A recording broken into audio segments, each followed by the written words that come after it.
As I said, the First World War because of the first technology revolution. Second technology revolution caused the Second World War.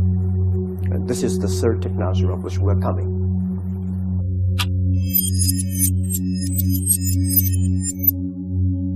There are 7.5 billion people who are now living on the planet Earth. By the way, 21% of those live in China. Think about that. 7.5 billion people and 21% of them live in China.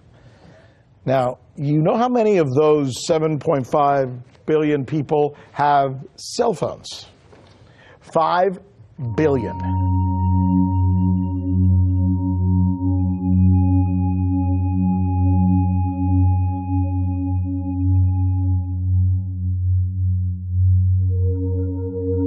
Mas a IBM construiu um computador quântico que ela está chamando de comercial, ou seja, já é capaz de você colocar uma máquina dessa, por exemplo, num estúdio como esse aqui, ou numa sala. Antes, isso ficava restrito a um laboratório. Por que tem toda essa estrutura? Porque, como eu disse, trabalha em escalas muito pequenas e é muito instável. Então tem que estar uma temperatura baixíssima, tem que estar numa câmara de vácuo para que o computador trabalhe da forma mais estável possível.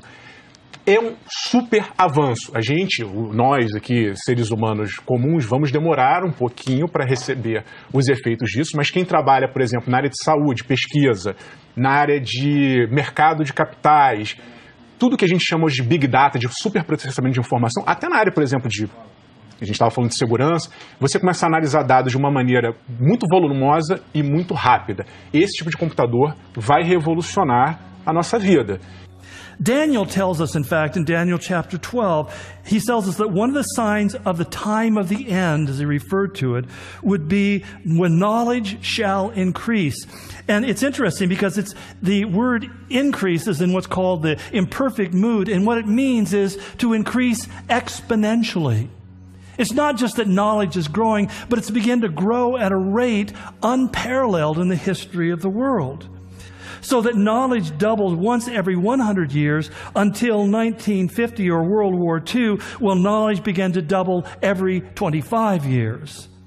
And then today we say the doubling of knowledge in the world happens every 13 months. But if you think that's a lot to swallow, the greatest challenge that we face today with this increase of knowledge and information is how to manage and use an ever-sized mountain of data. This year, IBM began to help us take that first step in producing the first commercially viable quantum computer. Now, what is a quantum computer? Well, one guy explained it probably best of anybody I've heard. He said if you took a book of 300 pages and you were to open it up someplace, put a red X on one of the pages and close it, and you were to feed that into your computer and say, now find the red X, what a computer will do, it will go through page 1, page 2, page 3, page 4, one page at a time until finally it finds the X on the right page. That takes a significant amount of time.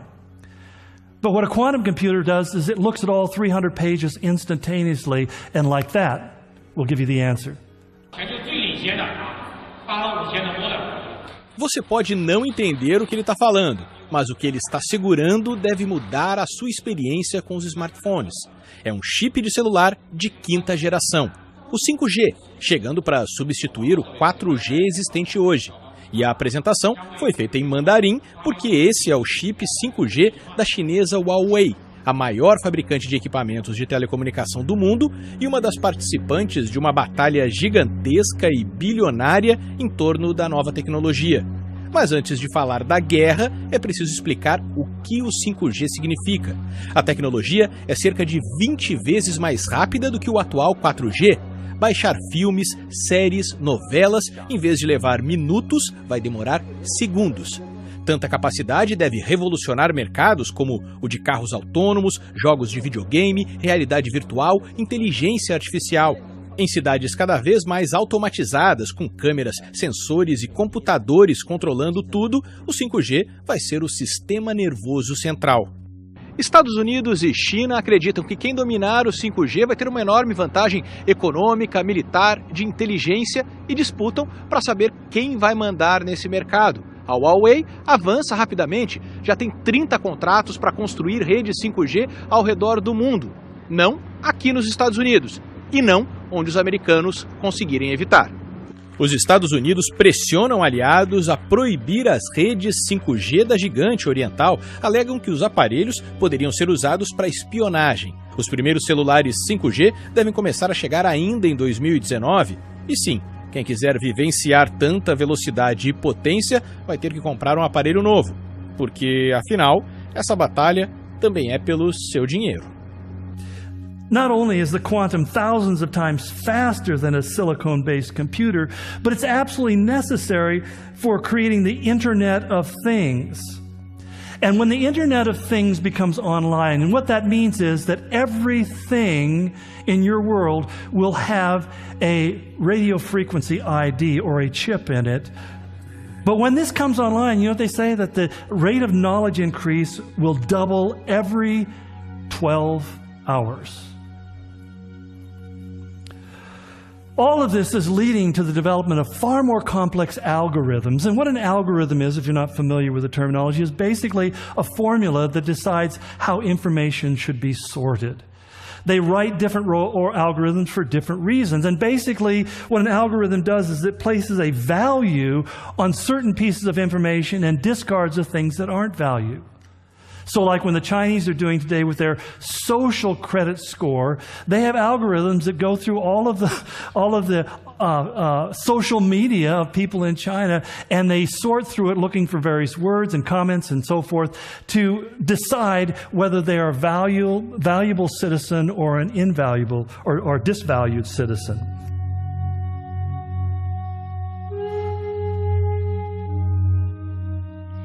In case you were wondering, Black Mirror is already here. Authorities in the Chinese Hebei province are now testing an app which will enable users to check on the debt status of people around them.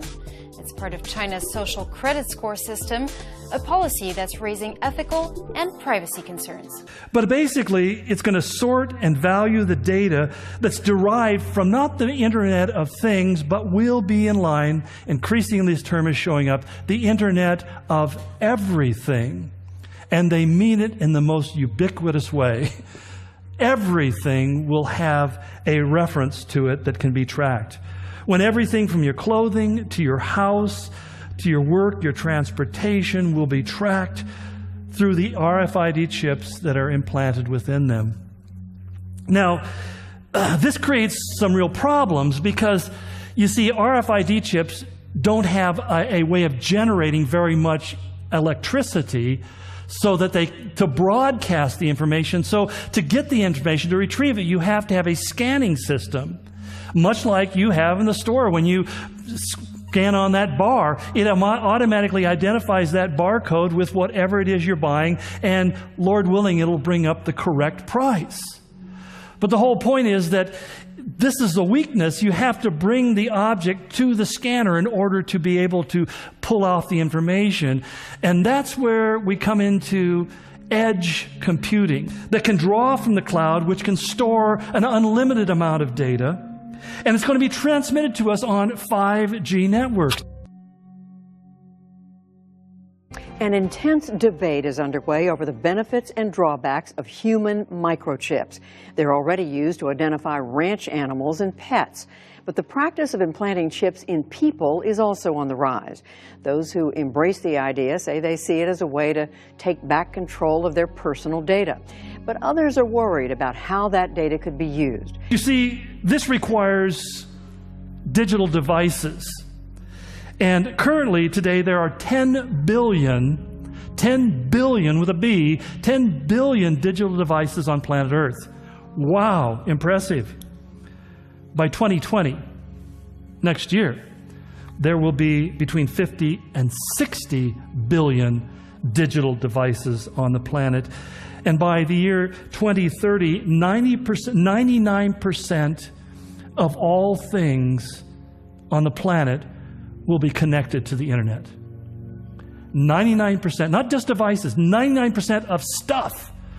But the next transition, which I think is going to be most significant, is we're going to move from handheld and wearable devices to implantable devices. And in fact, again, I'm not just pulling this out of conjecture. A recent article by the Australian Broadband that basically they have a news magazine, they talk about technology, and they were writing to their, telling their clients, their customers, it says, why wear something when you can embed it? The technology industry is evolving so fast that the recent boom in wearable gadgets, smartwatches, activity bands, and virtual reality headsets and so forth is already beginning to be overshadowed by the next big thing, implantables.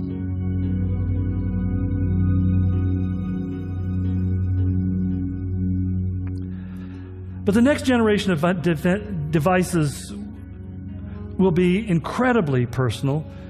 The RFID chip, which means the radio frequency identifier, basically it sends out or responds to a signal, are now available through implanting or through adhesive tattoos or even invisible tattoos. In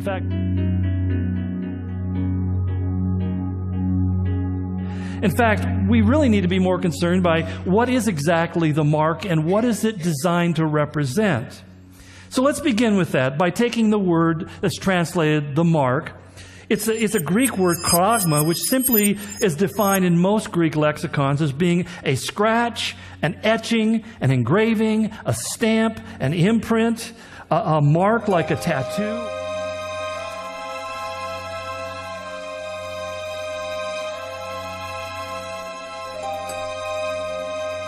Or a brand, or a thing carved or sculpted.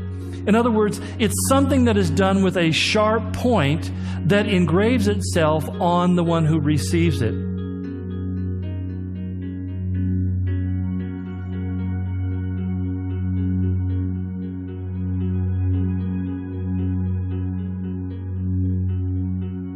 The present's fine, the present's perfect, the present's peachy fucking creamy. The only thing wrong with the present is the bastard doesn't exist. Because the present is the future and the future is the past. And it's all the same fucking bag of bones anyway.